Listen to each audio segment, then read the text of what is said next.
खुदी को कर बुलंद इतना कि हर तकदीर से पहले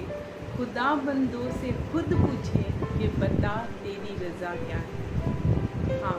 ये सच है। ये गीत नहीं है, ये कविता नहीं है, ये एक हकीकत, एक सच्चाई है कि जब हम परमेश्वर की निगाहों में, खुदावन की निगाहों में परफेक्ट हो जाते हैं,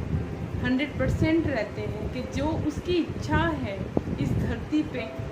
अगर हम उस पर चलते हैं, सत्य के मार्ग पे चलते हैं और हम नेक अमल करते हैं, सारे काम को वफादारी से अगर निभाते हैं, चाहे वो हमारे घर का काम हो, परिवार का काम हो, बिजनेस हो या जॉब हो या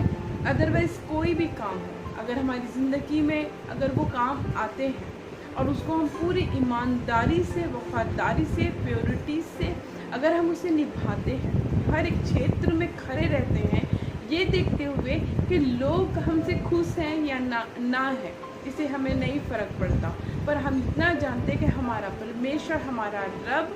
हमारा खुदा हमसे खुश है। बस ये सोचते हुए अगर हम आगे बढ़ते हैं तो फिर लाइफ में अगर कभी कोई प्रॉब्लम आती है, चाहे बीमारी हो, कर्ज हो, लाचारी हो, परिवार की समस्या, जॉब की समस्या, नौकरी की समस्या, बिजनेस की समस्या या ज़िंदगी के कोई भी मोड़ में जो भी समस्या अगर आती है, या अगर डॉक्टर भी जवाब दे दे कि हम नहीं कुछ बोल सकते, तब उस टाइम अगर आप दिल से दुआ करते हैं अपने रब, अपने परमेश्वर पिता से, तो उस दिन खुदावन आपसे कहता है कि बता तेरी रज़ा क्या है। क्योंकि आप कहते हैं कि क्योंकि जब हम दुआ करते हैं उस वक्त, तब हम अपने परमेश्वर खुदावन से कहते हैं कि खुदावन, मैंने अपनी सारी ज़िंदगी पूरी ईमानदारी से निभाई, मैं ये सोचते हुए कि मेरा रब मुझे देख रहा है, मेरा रब मुझे फल देगा, मेरे रब में मुझे सब्र करना है और मेरे रब का मुझे शुक्र करना है। तो मैंने अपनी सारी ज़िंदगी ऐसे सोच के गुजारी है, वफादारी, ईमानदारी से खुदावन। तो अब मैं ये चाहता हूँ कि जो मुसीबत, जो परेशानी अगर मेरी ज़िंदगी में आई है तो वो टल जाए। खुदावन उसी वक्त आपकी दुआ को सुनता है और वो सारी प्रॉब्लम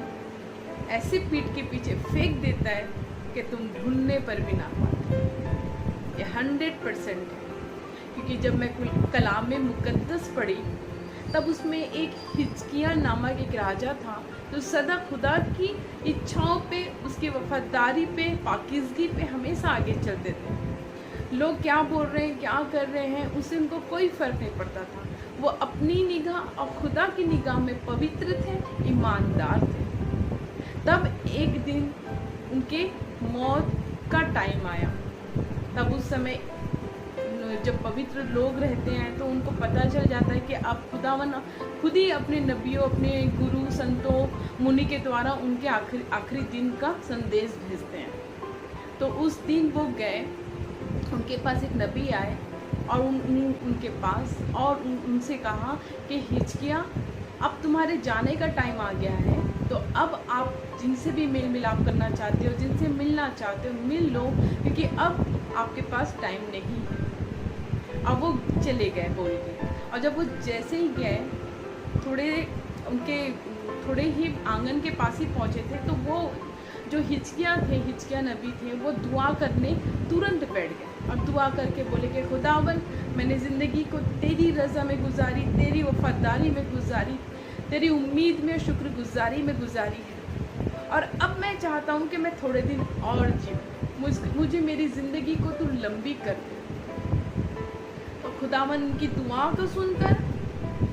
उसी टाइम बोलते हैं कि वो नबी को, कि जो अभी द्वार तक भी वो नहीं पहुँचे थे, तुरंत जाके बोलते हैं कि सुन, रुक और जा, फिर से हिजकिय्याह को कह दे कि मैं तेरी आयु 15 साल और बढ़ाती है। तो ये है हमारा परमेश्वर कि हमें अपने आप को इतना बुलंद करना है, इतना सच्चा, पवित्र करना है। एकाएक नहीं होता, लेकिन कोशिश करते हुए हमें आगे बढ़ना है तो फिर खुदा बोलेगा कि बता तेरी रज़ा क्या है। आमीन। तो मेरे भाई बहनों से मेरी यही एक दुआ है, यही इल्तिजा है कि अपनी लाइफ को इतना वफादार बनाए, हर एक क्षेत्र में, हर एक काम में, घर में हो, परिवार में हो, चाहे जॉब में हो, बिजनेस में हो। आपके मालिक आपको जो भी काम दे रहे हैं, आपको लगता है कि अगर वो मालिक नहीं जान रहा आपको इस जगह में फ़ायदा है, आपको मतलब यहाँ पे आप उनके साथ गलत करके भी फ़ायदा उठा सकते हैं, लेकिन उस टाइम ये देखना कि मेरा रब मुझे देख रहा है और मुझे उससे सिला चाहिए, लोगों से नहीं। और ऐसा आप करके देखें, खुदा खुद पूछेगा कि बता तेरी रज़ा क्या है। आमीन।